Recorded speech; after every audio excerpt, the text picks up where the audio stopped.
Father James, welcome back. Thank you, John. Good to be here again. Today's topic is the future of the church. Indeed. What are the options as you see them?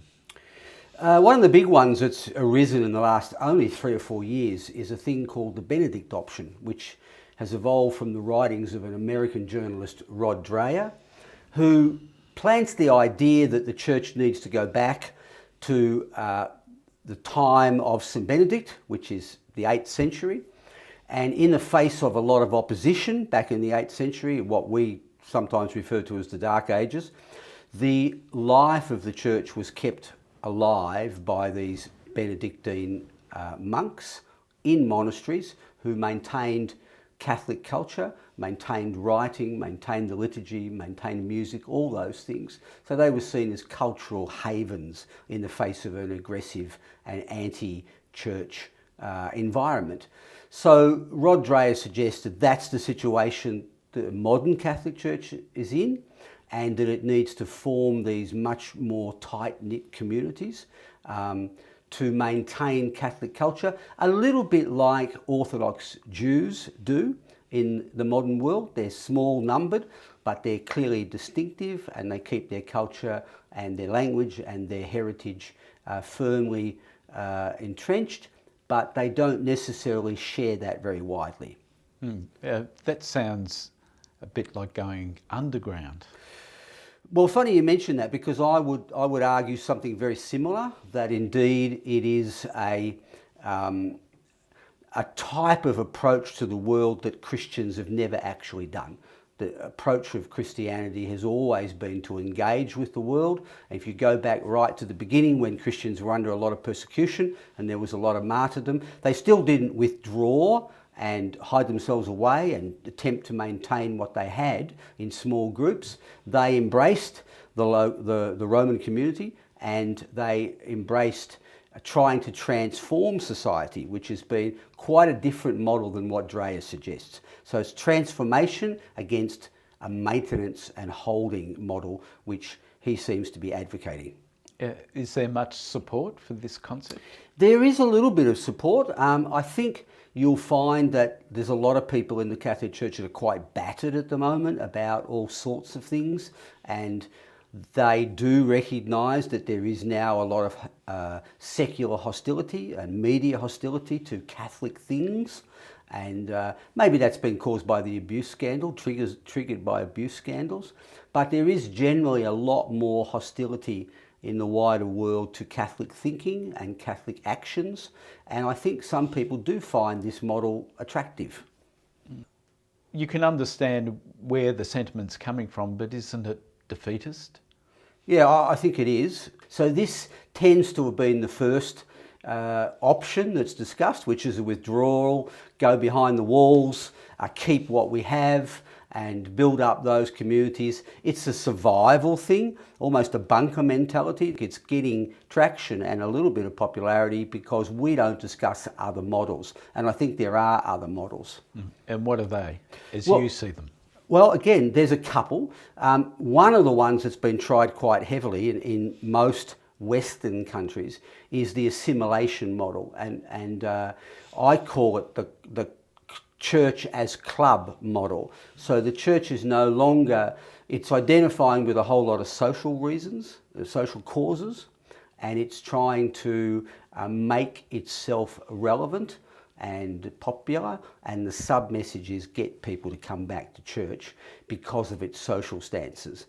So there's been, in the Australian context, there's been a great deal of support for these club churches. They'll do things that they think are popular, like they bash banks. So the Anglican churches and the Uniting Church is pretty notorious for being critical of the banking system. They're in favour of same-sex marriage in some ways, or certainly blessings of same-sex marriage. So they've adapted to the community in that sense.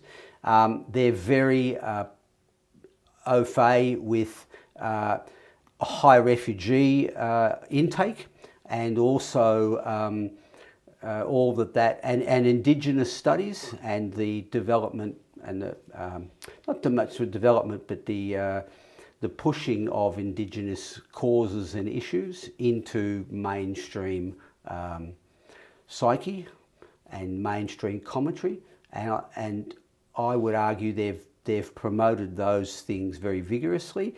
I don't actually think they're fundamentally taken from traditional church backgrounds. They're certainly not. They're not based on scripture or tradition, but they're thought to be popular, which some churches have said this is how we restore our value in the wider community. We do these popular things.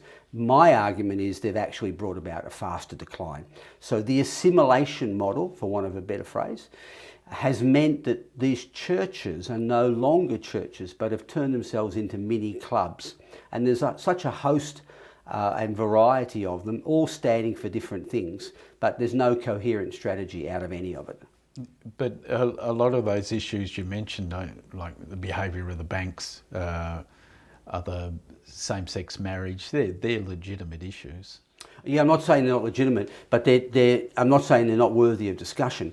But my feeling is that they have become all-consuming, and that's all they talk about. Now, the primary focus of what a church is to bring about an understanding of the teachings of Jesus in the wider world. Those churches or those groups have long abandoned that because that's not popular. So how do we get ourselves in the newspaper, and how do we get ourselves a headline? Is we don't talk about anything to do with that. We talk about these social justice causes. The other little problem with them is you're not an expertise. The church is not experts in these areas. They're allowed to have a viewpoint, but they don't come out of something that they're claiming to know about. Can you give us your vision of an alternative? I think there is an alternative, and it's one that in some ways has been tried before. In fact, it's what the Catholic Church has always done, and that is to be a little bit dissident and a little bit confrontational with the local surrounding community and the surrounding society. So adaptation is not part of it, and running away is not part of it. But confronting it with a view of transforming it is front and central to what Catholics should be doing. And I'm afraid to say that the Catholic Church in some way has stopped doing that itself. To give you two examples, we have a lot of problems at the moment with employment and work-related issues. There's a major issue in all Western countries about what robotics will do to the state of work. Now, the Catholic Church has got strong views on that. We argue that work is central to who you are as a human being. The dignity of work, and these are a whole lot of spiritual things. The dignity of work is what gives you self-esteem. It's what gives you a social network. It's what allows you to meet your partner. It allows you to form families. If you have no work, all of those things that the Catholic Church talks about that are really good, like having some children and buying yourself a house and developing your own family, all of those things can't happen because they're blocked. But the Catholic Church never talks about that. So there's work because it's much more fundamental to who we are as human beings that we should be focused on. So that's one issue. The other issue I'd mention quite strongly is what's happening in our community about drugs and alcohol.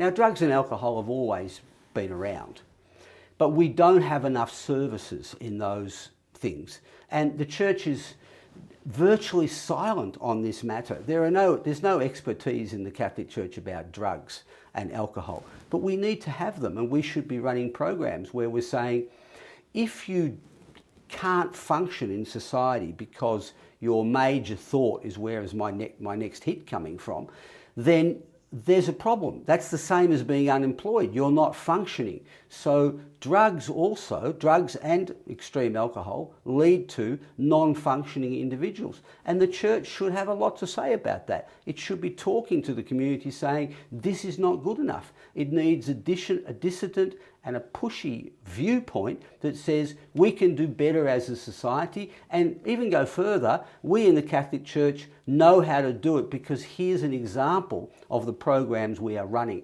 Now, at the moment, we don't run any programs. So the Catholic Church doesn't have any skin in the game in either of these two issues: work, the world of work, or drugs and alcohol. But my argument is that's the way, if you want to impress a society, that's what you have to do. You have to push out that here's a different way of doing things. You can certainly whinge, you can certainly be controversial, but you have to do more than that. You have to be on about providing the programs and saying to people, we have skin in the game. We are people who do rather than just people who talk. Father James, thanks very much. Pleasure, John. Thank you.